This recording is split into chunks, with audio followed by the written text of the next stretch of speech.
कहते हैं दिल्ली दिल बरों की है, दिल जलों की है। कहते तो ये भी हैं कि दिल्ली दिल फरेबों की भी है। और लकी यानी कि लक्ष्मण लाल अग्रवाल में ये सारे गुण मौजूद थे। लोग उसकी शक्ल को देखकर ही कह देते थे, अबे दिल्ली से हो क्या। लकी वैसे दिखने में स्मार्ट और अट्रैक्टिव था, पर जेब से खस्ता हालत होने की वजह से रहता बेहद सिंपल तरीके से था। शर्ट का रंग उड़ा हुआ और पैंट से पैबंद जुड़ा हुआ। कहने को तो उसकी उम्र के लड़के दिल्ली की सड़कों पर रात को मोटर बाइक दौड़ाते थे, लेकिन लकी उर्फ लक्ष्मण लाल अग्रवाल सिर्फ कमरे से कॉलेज में पढ़ाई और गर्लफ्रेंड डिम्पल के साथ थोड़ा वक्त बिताना, फिर कॉलेज से दुकान, दुकान से जब होम डिलीवरी आए तो वहाँ, और फिर घर चला जाता था। हाँ, कभी कभी जब वो किसी लड़के को खाली सड़क पर मोटर बाइक दंदनाते हुए देखता तो कहता, एक दिन अपना टाइम भी आएगा जब मैं चश्मा लगा कर बैठूंगा और पीछे डिम्पल को बैठाऊंगा। देखना, जब वो मेरी कमर में अपना हाथ कसेगी और मैं तेज़ी से मोटरसाइकिल को इंडिया गेट के आसपास दौड़ाऊंगा, तो सारे दिल्ली का दिल हम दोनों को देखकर जलेगा। दुकान में रखा हुआ बर्नॉल भी काम नहीं आएगा, लकी ने कहा और अपने हाथ में बर्नॉल की क्रीम को दबा दिया। जैसे ही उसने क्रीम को दबाया, उसका क्रीम बाहर आ गई। अबे गाने क्या कर रहा है? वो कोई स्पंज की गेंद है क्या जो उसे दबा रहा है? दुकान के मालिक ने उसे फटकारते हुए कहा और उसके सर पर एक चपत लगा दी। सॉरी सर, लकी ने अपना सिर बचाते हुए कहा। वो करोल बाग में स्थित एक छोटी सी मेडिकल स्टोर पर काम करता था। उसकी दुकान का नाम था चमन मेडिकल स्टोर और उसके ओनर का नाम था चमन लाल। लकी पिछले 5 साल से इन्हीं की दुकान पर काम कर रहा था। यहाँ इस छोटी सी शॉप पर काम करना उसकी मजबूरी थी। लाइफ में कंगाली की वजह से उसे कॉलेज में पढ़ाई पूरी करने के लिए पार्ट टाइम जॉब करना था। उसने कई अच्छी जगह अच्छी तनख्वाह की नौकरी ढूंढी पर नहीं मिली और वो इस मेडिकल स्टोर पर ही अटक गया। गधे, अब इसके पैसे क्या तेरा बाप भरेगा? कटेगा। इसका पैसा भी तेरी तनख्वाह से कटेगा और एमआरपी से डबल रेट में कटेगा। चमन ने अपने दांतों को किचमिचाते हुए कहा। गुस्से की वजह से उसकी नाक फूल गई थी और लकी की सांसें। उसने घबराते हुए ओनर से पूछा, एमआरपी से डबल क्यों सर जी? ताकि अगली बार से ऐसी कोई हरकत करने से पहले तू डबल बार सोचे, चमन ने कहा और उसके हाथ से ट्यूब छीन ली। उसका जी तो चाह रहा था कि वो लकी की खोपड़ी पर एक और बार अपना हाथ साफ कर ले, लेकिन उससे पहले ही दुकान का फोन बजने लगा। फोन की घंटी बजते ही लकी को वहां से निकलने का मौका मिल गया और वो भागते हुए फोन उठाने के लिए चला गया। हेलो जी, करोल बाग के बेस्ट मेडिकल चमन मेडिकल स्टोर से बोल रहा हूँ, बताइए क्या काम था? ये लकी की पेटेंट लाइन थी। चाहे कहीं से भी फोन आए, लेकिन उसे फोन पर बस यही बोलना था। जैसे ही इधर लकी ने अपनी बात कही, उधर से जवाब आया, मैं ब्रूइंग नाइट होटल के कमरा नंबर 303 से बात कर रहा हूँ। एक छोटा सा ऑर्डर है, नोट करो और जल्दी से होटल पर डिलीवर करवा दो। वो एक लड़के की आवाज़ थी। उसकी आवाज़ में काफ़ी भारीपन और एक अजीब सी जल्दबाजी थी। जैसे ही लकी ने वो आवाज़ सुनी, पता नहीं क्यों उसे वो आवाज़ जानी पहचानी सी लगी। जी सर, बताइए आपका क्या ऑर्डर है? हाँ तो लिखो, हार्ट प्ले के 2 पैकेट और 1 पैकेट टिश्यू। लकी, जो कि अपना पेन लेकर खड़ा था, हार्ट प्ले का नाम सुनते ही झिझक गया। असल में हार्ट प्ले नाम का एक कंडोम आता था और इसलिए उसका नाम सुनते ही लकी शर्मा गया था। इतने साल से भी मेडिकल की स्टोर पर काम करने के बाद उसे इन चीज़ों का नाम सुनने में शर्म आती थी। हेलो भाई, लिखा कि नहीं लिखा? उस आदमी ने फिर से लकी से पूछा। जी सर, लिख लिया सर, लिख लिया। लकी ने खिसिया कर हंसते हुए कहा। लिख लिया तो फिर लेकर निकल, उस लड़के ने कहा। उसकी आवाज़ सुनकर ना जाने ऐसा क्यों लग रहा था कि वो बहुत बड़ा आदमी था। जी सर, लेकिन सर बाहर तो बारिश हो रही है, लकी ने कहा। उसने देखा कि बाहर बहुत तेज़ बारिश हो रही थी। उनकी दुकान के सामने पानी भर गया था और तेज़ हवाओं की वजह से चमन मेडिकल स्टोर का बोर्ड भी गिर गया था।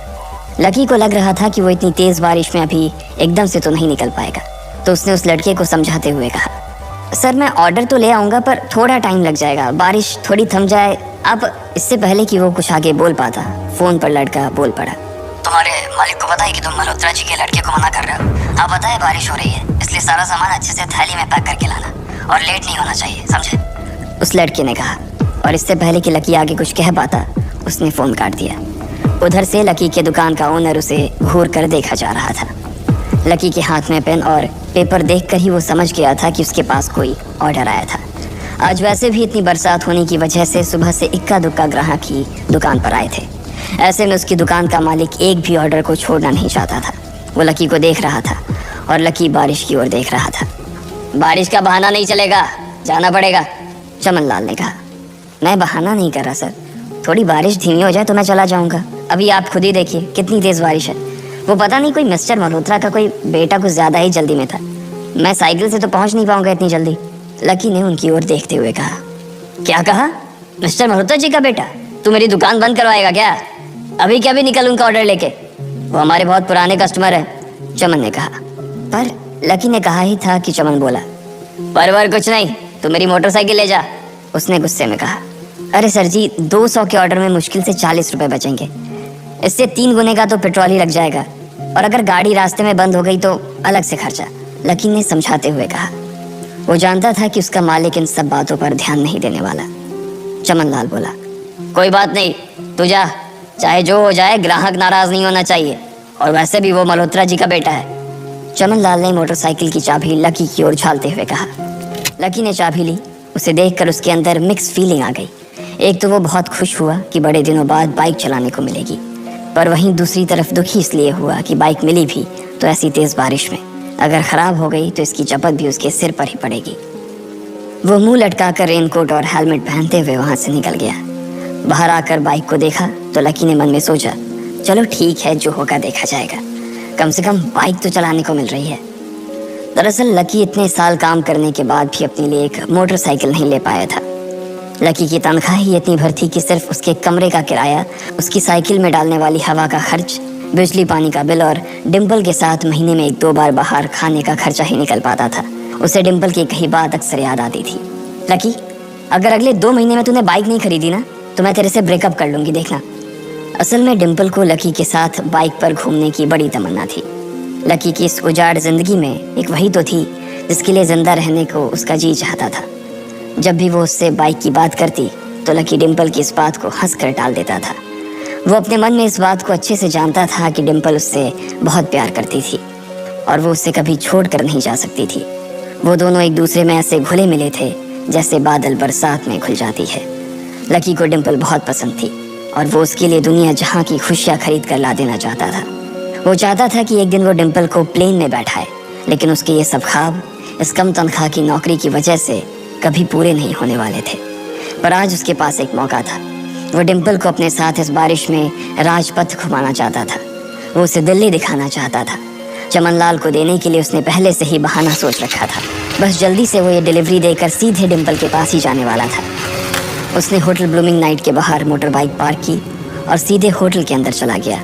लकी ने रिसेप्शन पर पहुंचकर नमस्ते करते हुए रिसेप्शनिस्ट को बोला, जी मैं चमन मेडिकल स्टोर से आया हूँ, रूम नंबर 303 का ऑर्डर था सर। रिसेप्शन पर खड़ा आदमी उसके हाथ में काली थैली को देखकर समझ गया था कि उसमें क्या था और वो मंद ही मंद मुस्कुराते हुए बोला, 3rd फ्लोर पर है, लिफ्ट से चले जाओ, रेनकोट यहीं उतार देना। जैसा उस आदमी ने कहा लकी ने ठीक वैसा ही किया और लिफ्ट में चढ़ने के कुछ ही देर बाद वो 3रे माले पर पहुंच गया था। वो रूम नंबर 303 के बाहर पहुंचा और उसने डोरबेल बजाई। जैसे ही दरवाज़ा खुला लकी ने थैली आगे बढ़ाते हुए कहा, नमस्ते, मैं चमन मेडिकल स्टोर से लकी, ये आपका। इससे पहले कि लकी आगे कुछ कह पाता उसकी आंखें फटी की फटी रह गई थी। उसने अपने सामने जो देखा उसके बाद उसे ऐसा लगा कि बंद छत के नीचे भी उसके ऊपर आसमान से आकर एक जोरदार बिजली गिर गई थी। उसके सामने एक लड़की खड़ी थी। वो लड़की और कोई नहीं बल्कि उसकी गर्लफ्रेंड डिम्पल ही थी। उसने एक पर्पल कलर का नाइट गाउन पहन रखा था। उसके काले घने बाल गीले थे और उसने उन्हें अपने कंधे पर फैला रखा था। उसकी खुशबू से ही ये चीज़ साफ पता चल रही थी कि वो अभी अभी नहा कर आई थी। डिम्पल, तुम यहाँ क्या कर रही हो? लकी को अपनी आंखों पर विश्वास ही नहीं हो रहा था। उसने 2 बार अपनी पलकें झपका कर देखा, लेकिन दोनों बार ही उसे अपने सामने डिम्पल ही नजर आई। तुम यहाँ क्या मेरा पीछा करते हुए आए हो लकी? डिम्पल ने उल्टा उसी के ऊपर पलटवार करते हुए कहा। लकी को देखकर उसके दिल की धड़कन भी तेज हो गई थी। उसे उम्मीद नहीं थी कि लकी यहाँ आ जाएगा। उसने ना तो सुबह से उसे फ़ोन किया था और ना ही उसके मैसेज का कोई जवाब दिया था। वो अपने मन में सोच कर बैठी थी कि वो अगले दिन खुद ही उससे मिलकर बोल देगी कि उसकी तबीयत खराब थी। डिम्पल बेबी, क्या हो गया? किससे बात कर रही हो? अचानक से एक गबरू जवान सा लड़का दरवाजे के पास आकर खड़ा हो गया था। उसने बनियान पहन रखी थी। लकी उसे पहचान गया था। साले राहुल के बच्चे, तेरी हिम्मत कैसे हुई मेरे डिम्पल को हाथ लगाने की? लकी ने जैसे ही राहुल को देखा उसके तन बदन में मानो आग सी लग गई थी। वो उसे इस वक्त इतना बुरा मारना चाहता था, इतना बुरा पीटना चाहता था जिसकी कोई हद सीमा नहीं थी। लकी जिस कॉलेज में पढ़ता था, राहुल और डिम्पल भी उसी में पढ़ते थे और वो कॉलेज राहुल के फादर का ही था। डिम्पल ने राहुल के पिता की एक कंपनी में जॉब पकड़ ली थी और राहुल उस पर बहुत लाइन मारता था। लकी ने 1-2 बार डिम्पल को उससे दूर रहने के लिए भी कहा, लेकिन डिम्पल ने उसे ये कहकर टाल दिया था कि वो सिर्फ अच्छे दोस्त थे। आज भी इससे पहले कि वो आगे बढ़ता, डिम्पल उन दोनों के बीच आ गई। रुक जाओ, डिम्पल ने गुस्से में कहा और लकी के सीने पर हाथ रखकर उसे रोक दिया। लकी लंबी सांसें ले रहा था और कुछ ही सांसों के बाद उसका गुस्सा शांत हो गया। अब डिम्पल के पास भी छुपाने के लिए कुछ नहीं था, इसलिए उसने लकी से कहा, लकी, आज से तुम्हारा और मेरा ब्रेकअप। ब्रेकअप? लकी के पैरों के नीचे से जमीन खिसक गई थी। उसकी आंखें नम हो गई। लकी को उसकी बातों पर विश्वास नहीं हो रहा था। उसने डिम्पल की ओर देखा और बोला, डिम्पल, हम पिछले 1 साल से एक दूसरे के साथ हैं और तुम हो कि मुझसे ब्रेकअप करना चाहती हो? अरे मैं तो तुम्हारे लिए नई बाइक लेने वाला था। चल रहने दे, आज ही याद आई है तुझे बाइक की। अरे तेरे पास मुझे बाहर घुमाने के लिए, खिलाने पिलाने के लिए पैसे तो है नहीं। तू कहाँ से लेगा बाइक? और अगर ले भी लेगा तो उसमें पेट्रोल कहाँ से डलवाएगा? तेरी 8,000 रुपए महीने की नौकरी, उसमें होगा ये सब? लोग हंसते हैं मेरे ऊपर जब मैं सरोजनी में तेरे साथ घूमती हूँ। मैं ऐसी लाइफ नहीं जीना चाहती लकी। मैं तेरी तरह गरीब नहीं रहना चाहती। तूने मुझे फंसाया था, उल्लू बनाया था तूने मुझे, इसलिए मैंने राहुल से मैचअप कर लिया है। आज से यही मेरा बॉयफ्रेंड है। डिम्पल ने गुस्से में कहा। अच्छा, तो बेबी ये है तुम्हारा वो बेकार सा एक्स बॉयफ्रेंड? राहुल ने पूछा और डिम्पल के बगल में आकर खड़ा हो गया। फिर उसने लकी के हाथ से थैली उठाई और उसमें से हार्ड प्ले का पैकेट निकालकर उसे चिढ़ाने के लिए उसे हवा में लहराने लगा। बाप रे, इससे बदकिस्मत इंसान इस दुनिया में और कौन होगा? राहुल ने उसकी टांग खींचते हुए कहा। लकी के पास उसकी बात का कोई जवाब नहीं था। उसने गुस्से से डिम्पल की ओर देखा और अपनी हाथों की मुट्ठी भींच ली। फिर वो वहां से निकल गया। अबे पैसे तो ले जा, सब कुछ फ्री में देता जाएगा क्या? राहुल ने जोर से ठहाके लगाते हुए कहा, लेकिन लकी बिना उसकी बात सुनते ही निकल गया। उसके दिमाग में डिम्पल के कहे शब्द गूंज रहे थे। उसने कभी सपने में नहीं सोचा था कि डिम्पल उसके साथ कुछ ऐसा भी कर सकती थी। जिस इंसान के लिए वो इतना कुछ करना चाह रहा था, उसे उसकी कोई कदर ही नहीं थी। लकी इतना हताश हो गया था कि बुरी तरह से रोने लगा। इस बार वो लिफ्ट से नहीं बल्कि सीढ़ियों से नीचे उतरा और एक एक सीढ़ी उतरने के साथ उसके आंसू आंखों से छलकते जा रहे थे। जब उसकी आवाज़ सुनकर कुछ लोग अपने कमरे से बाहर आए तो लकी ने तुरंत अपने आंसू पोंछे और तेजी से वहां से भाग गया। उसे जिंदगी में पहली बार प्यार हुआ था और पैसों की कमी की वजह से ना सिर्फ उसका प्यार बल्कि उसकी पूरी जिंदगी बर्बाद हो गई थी। लकी जैसे ही बाहर आया तो उसने देखा कि बाहर अंधेरा हो गया था। आसमान में तेज बिजली कड़की और बारिश जो थमी थी एकाएक फिर से झमाझम बरसने लगी। ये देख लकी के थमे हुए आंसू एक बार फिर से छलक गए। उसका दिल बुरी तरह से टूट चुका था, लेकिन उसे इस बात की खुशी भी हो रही थी। आखिर आज उसे डिम्पल का असली चेहरा नजर आ गया था। वो तो उसके साथ घर बसाने की सोच रहा था, लेकिन अच्छा हुआ कि उसने पहले ही उसका घर बर्बाद होने से बचा लिया। लकी को दुख तो बहुत हो रहा था, पर उसे ये भी लग रहा था कि उसे आगे चलकर यही दुख उसे खुशी देने वाला था। लेकिन एक चीज थी जो लकी को परेशान कर रही थी, वो थी उसकी माली हालत। उसकी जेब इतनी तंग थी कि उसे फटी हुई जेब की पैंट पहनकर घूमना पड़ता था। कभी कभी तो लकी सिर्फ रोटी खाकर दिन काट लेता था। वो कब से कोशिश कर रहा था कि कोई अच्छा काम पकड़ सके, लेकिन उसे कोई काम देने को राजी नहीं था। उसने टूटे हुए दिल को दिलासा देते हुए मन में सोचा कि डिम्पल पर खर्च होने वाले पैसे बच जाने से शायद उसके हालत सुधर जाएंगे। पर फिर भी वो रातों रात रईस नहीं हो जाने वाला था। उसने ऊपर आसमान की ओर देखा और जोर से चिल्लाया, अगर इतना ही अनलकी बनाना था तो फिर नाम लकी क्यों रखा भगवान? वो जितनी जोर से चिल्ला सकता था उतनी जोर से चिल्लाया। उसकी आवाज से आसपास खड़े लोग एक बार तो डर गए थे। लकी ऊपर ही देख रहा था और उसके आंसू बारिश के पानी के साथ मिल गए थे। जैसे ही वो फूट कर रोने को था, तभी उसके फोन पर एक मैसेज आया। जैसे ही लकी ने अपना फोन निकालकर उस मैसेज को पढ़ना शुरू किया, उसकी तो आंखें ही चमक गई। अचानक उसके आंसू हंसी में बदल गए और वो जोर जोर से वहीं सड़क पर नाचने लगा। उस मैसेज में लिखा था, परिवार की रिसर्च और परिवार के निर्णय के हिसाब से अग्रवाल परिवार का वारिस लक्ष्मण लाल अग्रवाल उर्फ लकी ने गरीबी अभ्यास की परीक्षा को पास कर लिया है और आज से ही वो उस जमीन और उस जायदाद का मालिक हो जाएगा जो परिवार ने उसके नाम कर रखी थी। ये कैसा मैसेज था? आखिर कौन था लकी? क्या थी उसकी असलियत? और वो कैसे रातों रात ही अनलकी से लकी हो गया था? इन सारे सवालों के जवाब अगर आप जानते हैं तो प्लीज़ कमेंट बॉक्स में कमेंट करके हमें भी बताएं। और आगे की कहानी जानने के लिए हमारे साथ सुनते रहें लखपति, सिर्फ पॉकेट एफएम पर। उस मैसेज को पढ़ने के बाद फिर बरसात में भी उसका चेहरा सूरज की तरह खिल उठा था। लकी ने इस मैसेज को पढ़कर ख़त्म किया ही था कि उसके फ़ोन पर बारिश की बूंदें जमा होने लगी थीं। लकी ने थोड़ी देर की खुशी मनाने के बाद याद किया कि वो सच में करीब नहीं था। असल में उसके परिवार ने उसे एक परीक्षा में डाल रखा था जिसका नाम था गरीबी अभ्यास परीक्षा। इस परीक्षा के तहत लकी को अग्रवाल खानदान में उसके नाम की ज़मीन और जायदाद पर तभी हक मिलने वाला था जब वो इस परीक्षा को पास कर लेता। अचानक से उसे याद आया कि वो गरीब नहीं था बल्कि गरीब होने की परीक्षा दे रहा था। हालांकि परीक्षा देते देते उसे 8 बरस हो चुके थे, इसलिए उसे एहसास होने लगा था कि वो कभी परीक्षा को पास ही नहीं कर पाएगा और हमेशा हमेशा के लिए गरीब ही रह जाएगा। अच्छा हुआ चली गई, अब मिलना कभी। लकी ने होटल की तीसरी मंजिल की ओर देखा और पानी के अंदर ही अपना पैर पटक दिया। वो डिम्पल को कोस रहा था। उसने अपनी मोटरसाइकिल उठाई और फिर से चमन मेडिकल स्टोर जाने के लिए मुड़ने लगा। अगले दिन जब लकी की आंख खुली तो वो सीधा उठा और तैयार होकर शहर के सबसे बड़े बैंक न्यू सिटी बैंक पहुंच गया। न्यू सिटी बैंक न सिर्फ शहर का सबसे बड़ा बैंक था बल्कि वो सबसे अमीर बैंक भी था। वहाँ पर शहर के सबसे अमीर लोगों के ही पैसे जमा किए जाते थे। लकी वहाँ पैसे को निकलवाने के लिए जा रहा था।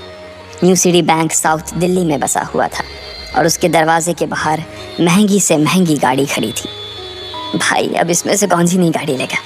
लकी ने मन ही मन सोचा। उसे यकीन नहीं हो रहा था कि कल तक तो वो एक मोटरसाइकिल तक नहीं खरीद पा रहा था और आज वो एक कार, और वो भी इतनी महंगी कार खरीदने की सोच रहा था। फिर उसने अपनी नज़र गाड़ी पर से हटाई और बैंक के अंदर जाने लगा। उसने देखा कि बाहर बहुत भीड़ थी और महंगे से महंगे कपड़े पहने लोग बैंक के अंदर जा रहे थे। कहाँ दवाओं की बदबू और कहाँ ये खुशबू। उसने एक बहुत ही गहरी सांस के अंदर ज़्यादा से ज़्यादा खुशबू को समेटने की कोशिश करते हुए अपने मन में सोचा, लेकिन अगले ही पल उसके मन में संकोच पैदा हो गया था। रातों रात लकी की किस्मत तो बदल गई थी लेकिन उसके कपड़े नहीं बदल पाए थे। इतने बड़े बैंक में वो वही कपड़े पहनकर आ गया था जो वो अक्सर अपने काम पर पहन कर जाता था। पैसे लेते ही ना सबसे पहले नए कपड़े खरीदने हैं, लकी ने अपने आप से कहा और फिर बैंक के अंदर दाखिल होने लगा। जैसे ही उसने दरवाजे को धक्का दिया उसे आवाज आई, आउच! लकी थोड़ा सा हड़बड़ी में दिखाई दे रहा था और इस जल्दबाजी के चक्कर में वो एक लंबे बाल वाली लड़की से जा टकराया था जो कि उसके बगल में ही चल रही थी। माफ करना, मैं आपको देख नहीं पाया, सॉरी। लकी ने तुरंत उससे हाथ जोड़कर माफी मांगते हुए कहा। उस लड़की ने इतने अच्छे कपड़े पहन रखे थे कि उसे देखकर ही लग रहा था कि वो किसी अमीर घराने की लड़की थी, इसलिए सॉरी बोलते वक्त ना चाहते हुए भी लकी के हाथ उसके सामने जुड़ गए थे।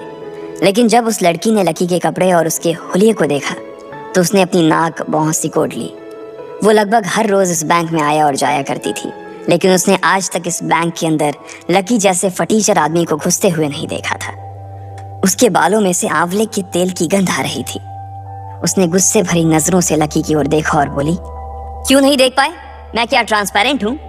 तुम्हें इतनी बड़ी लड़की दिखाई नहीं देती? इससे पहले कि बात आगे बढ़ती, उस लड़की ने देखा कि इस बैंक की मैनेजर यास्मीन पटेल उन दोनों की ओर बढ़ी चली आ रही है। उसने भी लकी को देखकर वैसी ही शक्ल बनाई थी जैसी शक्ल उस लंबी लड़की ने बनाई थी। I am so sorry miss, आपको कहीं लगी तो नहीं?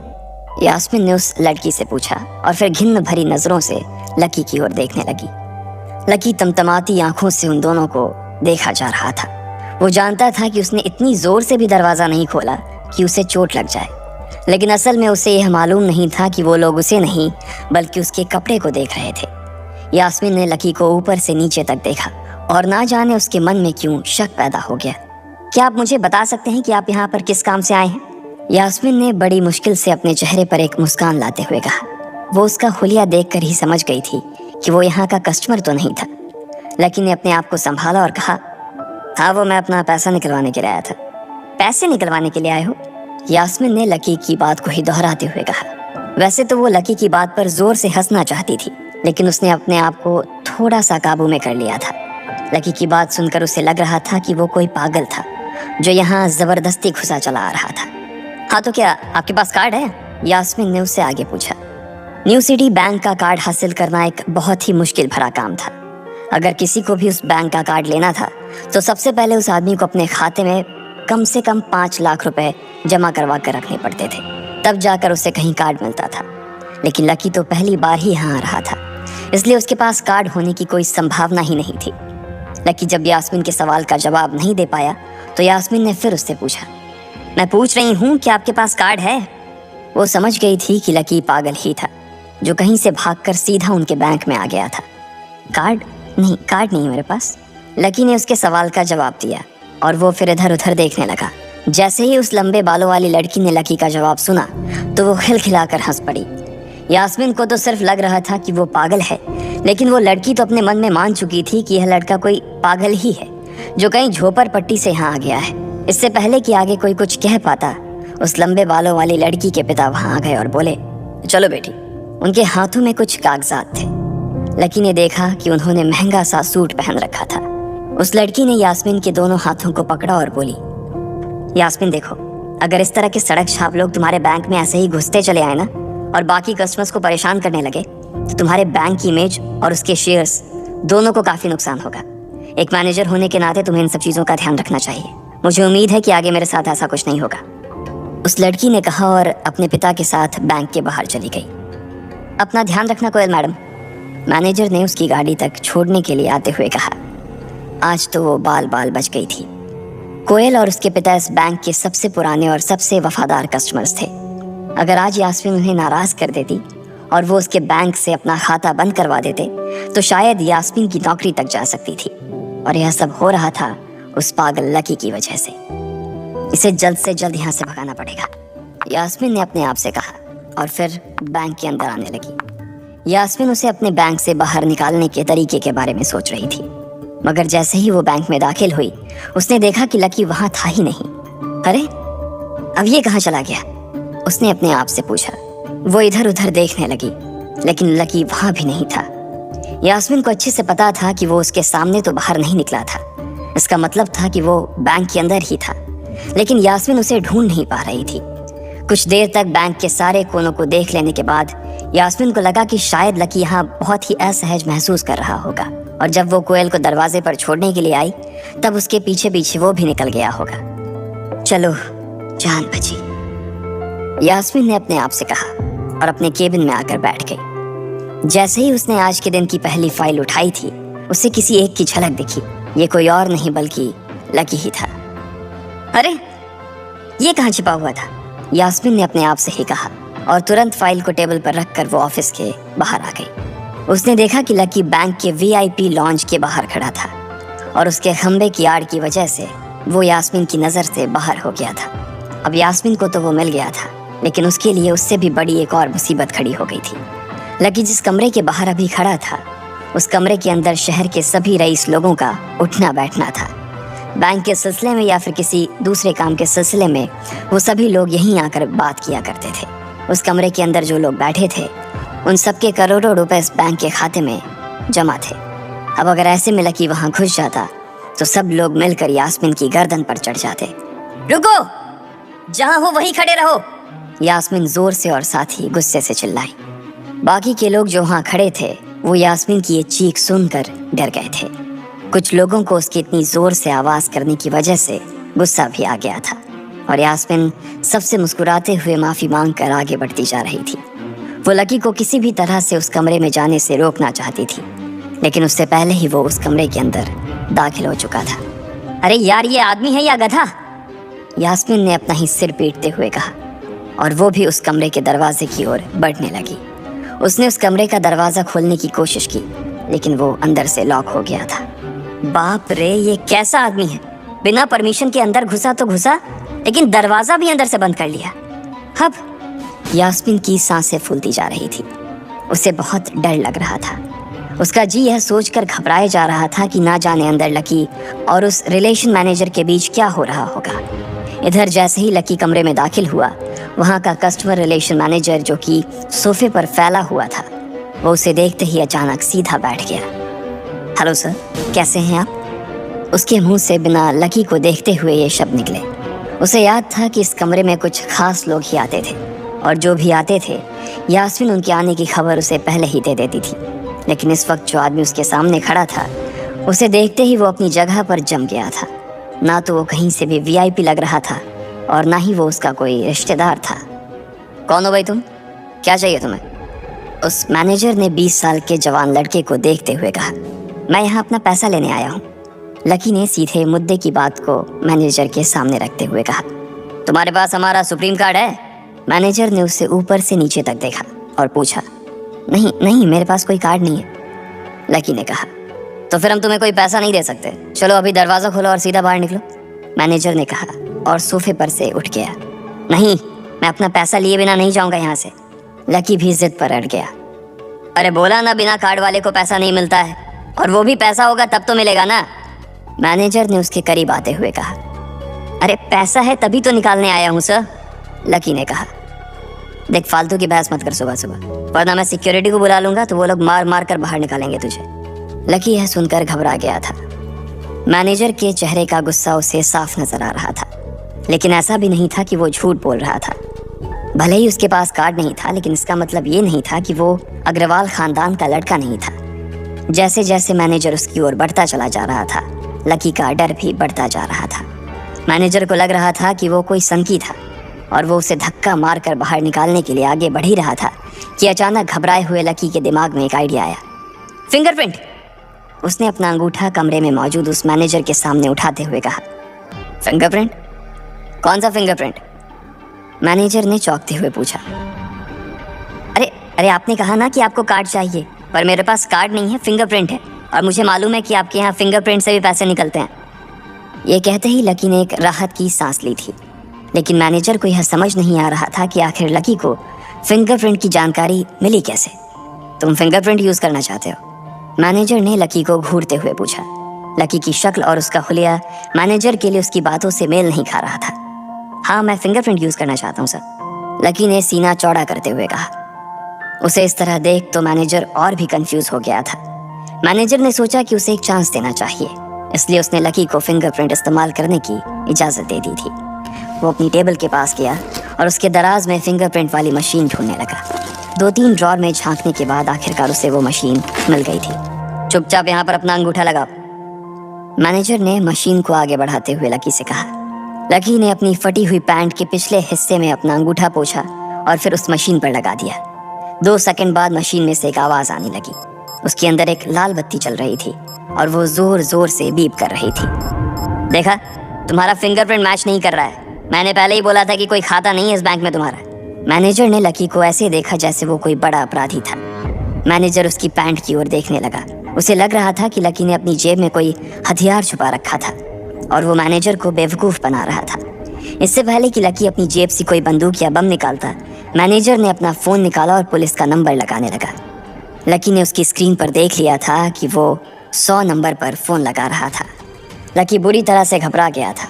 वो बहुत ही उत्साह और जोश में अंदर तक तो चला गया था, लेकिन उसे मालूम नहीं था कि वो इतनी बड़ी मुसीबत में फंसने वाला है। अब आगे क्या होने वाला था? क्या लकी उसे पुलिस को बुलाने से रोक पाता? कहीं उसे कोई फेक मैसेज तो नहीं आया था? लकी कैसे इन मुसीबत से बाहर निकलेगा? इन सब सवालों के जवाब अगर आप जानते हैं तो प्लीज़ कमेंट बॉक्स में कमेंट करके हमें भी बताएं, और आगे की कहानी जानने के लिए हमारे साथ सुनते रहें लखपति, सिर्फ पॉकेट FM पर।